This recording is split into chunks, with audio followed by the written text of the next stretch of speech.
Iya, terima kasih Anda yang masih setia bersama kami di Indonesia Morning Show. Jadi ternyata ini berawal dari yang namanya Festival Lagu Anak Nusantara 3 tahun lalu, tepatnya di 2012. Meluncur deh nih, ada cerita dan lagu Anak Nusantara. Keren ya? Keren, jadi buku cerita, tapi juga ada koleksi lagu-lagunya.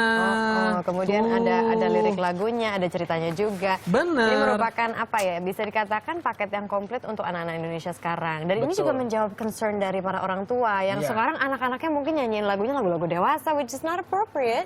Makanya sekarang ada ini, Ta. Nah, yuk kalau gitu kita tanya nih dengan konseptornya, dengan Mas Dhani. Selamat pagi. Pagi. Kemudian juga ini ada pencipta atau penulis cerita lagu anak-anak Fiore dan ilustratornya nih dengan Mbak Wika.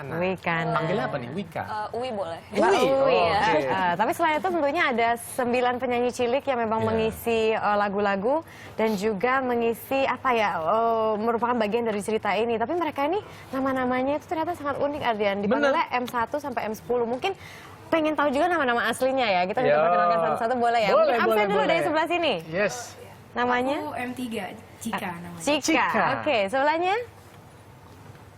Mika M10. Oke, berikutnya? Moza M9. Aha. Ardra M6. Ardra, wah suara tinggi tadi nih. M5. Cool. Aku Sofyan, bisa dipanggil Ade, aku M2.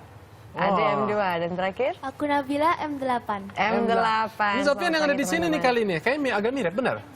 Ini M1 lain? M1, lain lagi. Oh ya, beda-beda ya. Awesome. Nah ini kan Itu jadi sebelah- sebuah misteri itu deh. Untuk next buku. Oh, next gitu. buku. Oh, jadi ini memang nggak ada nih? Di situ nggak ada, nanti di Nanti ada berikutnya. sequelnya. Jadi ada satu tanda tanya di situ. Oh gitu. I see. Tapi kayaknya agak-agak beda tipis sama saya. Ini M yang hilang. Ini M1. Kalau ini M Marisa. Tapi bicara mengenai ini ya, apa proyek terbaru ini. Mas Dhani mungkin bisa cerita, ini kan memang sebetulnya proyeknya sudah berlangsung 2012. Kenapa harus menunggu 3 tahun sampai akhirnya menelurkan sesuatu yang sudah ditunggu oleh anak-anak Indonesia? I don't know exactly. You don't know Tapi exactly. itu jadi dimulai 2012. Diknas waktu itu bikin festival lagu anak dan festival lagu anak. Jadi hasilnya adalah penyanyi ini dan 10 lagu. Dan 10 lagu ini kebetulan ada di CD ini. Di dalamnya, dalam buku ini ada CD-nya. Nah, 3 tahun terlewatkan, tidak ada hasilnya. Kemudian kami terpikir kembali gitu loh. Akhirnya kita dapatkan rekomendasi dari Diknas, kita buatkan produksi CD lagunya. Tapi setelah itu apalagi ya, kita kembangkan ide kreatifnya menjadi CD dan buku ini. Buku cerita. Ini Buku cerita. adalah Yang ceritanya itu sebetulnya diambil dari lirik lagu yang ada di sini. Oke. Nah, bicara mengenai cerita ini kan sudah ada penulisnya Fiore. Katanya Fiore membutuhkan waktu 2 bulan. Kamu pertapaannya seperti apa sampai akhirnya menulis 10 cerita ini? Gimana ya prosesnya sih, awalnya sesuai dengan lirik lagunya aku dengerin terus-menerus, terus akhirnya jadi cerpen itu. Terus juga disesuaikan sama kehidupan anak-anak zaman sekarang tuh kayak gimana. Apa aja contohnya? Mungkin 3 atau 3 Contohnya apa ya? Yang salah satunya yang paling aku suka tuh yang judulnya Tamasya. Tamasya, Ya di oke. situ jadi ada seorang anak, dia terlalu fokus sama gadgetnya jadi nggak menikmati liburan gitu. Ini kekinian banget. Aduh, nih pas banget dengan permasalahan saya sama ini nih lagi liburan, tapi anak saya lebih asik dengan gadgetnya ketimbang ngobrol sama Di situ kita. bisa dibaca di situ. Ada tips-tipsnya juga gitu ya. Wah, keren banget. Terus apa lagi ceritanya Fiore? Ada lagi jadi si anak ini tuh dia merasa dia punya teman tapi temannya nggak suka hadiah yang dia kasih kayak gitu, jadi kesalahpahaman antar sahabat gitu. Oh, terus satu lagi apa lagi yang bikin kamu yang paling kamu suka di antara 10 cerita? Tomat tuh jadi kayak cerita seorang petani, dia kayak ngerasa aduh ini tomatnya kok panennya tuh gagal terus gitu loh. Sampai akhirnya salah satu siapa nih?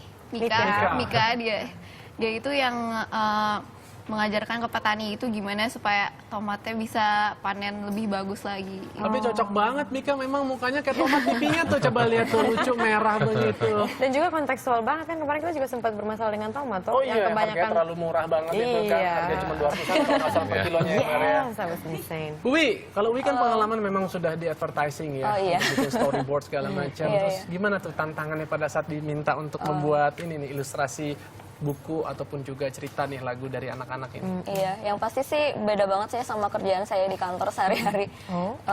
Kebetulan ya ini proyeknya cukup menantang sih karena emang sebenarnya saya juga sehari-hari kurang terlalu banyak menggambar yang buat anak-anak gitu sebenarnya. Jadi cukup menantang sih untuk mengerjakan proyek ini. Nah ini juga sebelum rilis katanya ada uji dengar, apa itu Mas Dani? Jadi kita sempat ke beberapa sekolah di Jakarta, Semarang, Surabaya. Kita pengen dengar lagunya kita ini sebetulnya kalau kita rilis mudah dipahami nggak, mudah diikuti nggak. Itu ternyata di beberapa kota dari seperti lagu Tomat, Cilukba, dan lagu lainnya itu saya perdengarkan 2-3 kali. Anak-anak itu sudah bisa mengikuti lagu tersebut. Nempel gitu Iya. ya? Wah. Iya, betul. Oke. Itu bisa dilihat di YouTube juga ada. di situ. Asik, YouTube-nya channelnya apa? Musik Hana Midori. There you go, Musik Hana Midori. Kira-kira apa sih Mas itu kekuatannya kalau membuat sebuah lagu kok sampai bisa cepat seperti itu? Apakah dari liriknya? Mungkin ada nggak tips-tips nih? Kayaknya kita soalnya krisis nih lagu anak-anak nih yang bagus-bagus. Bagaimana dibuat sesederhana mungkin sehingga anak itu bisa mengikuti dengan cepat gitu ya. Jadi banyak lagu anak bagus, banyak aransemennya lagunya bagus, tapi kan sulit kadang untuk diikuti oleh anak-anak, bahkan oleh orang dewasa pun susah. Ini lagu yang kita produksi insya Allah memang mudah diikuti sama anak-anak. Kalau misalnya target ininya, kan lagu anak-anak itu kan biasa mungkin ada, kalau kita beli mainan itu kan ada usia pakainya. Maksudnya, ini untuk anak umur 2 sampai 7 gitu. Nah kalau misalnya lagu-lagu yang terkumpul ini range umurnya dari berapa? Kalau dari survei kemarin kita itu dari TBTK sampai kelas 4 SD ya. Oke. Iya, itu yang Sampai umur bisa 9 ngikutin lagu kita. TBTK Tapi itu apa sih? Taman bermain. guru-gurunya, kepala sekolahnya juga ikut nyanyi kok. Iya. Mungkin coba dong kasih sedikit aja lagu yang kasih bocoran deh, yang apa kayak misalnya yang boleh yang Tomat atau mungkin yang Tamasya, pengen ke Cilukba sepenggal baik mungkin ya, gitu. Cilukba, boleh deh. Cilukba. Seperti apa tuh? Berdiri aja mungkin sedikit. Depannya aja. Di sini mungkin. aja. Cilukba, ayo main Cilukba, tutup mata dan muka dengan 2 tanganmu. Cilukba, aku bisa menghilang, kamu bisa menghilang, nanti kita balik lagi. Oke. Tomat pengen dengar nih. Ayo Mika, pengen dengar. Merah bulat, krish krish krish, kecut segar, krish krish krish. Tomat sehat, berhasiat, badan kuat, krish krish krish. Itu mah pas banget. Itu mah sebenarnya memang mewakili kamu. Merah, bulat, crash. Pasti kalau dicubit pipinya juga crash. Aduh jangan dong, sakit nanti. Oh ya satu lagi, ini kenapa namanya harus M1, 2, 3, 4, 5, 6, 7, 8, 9, 10? juga tuh.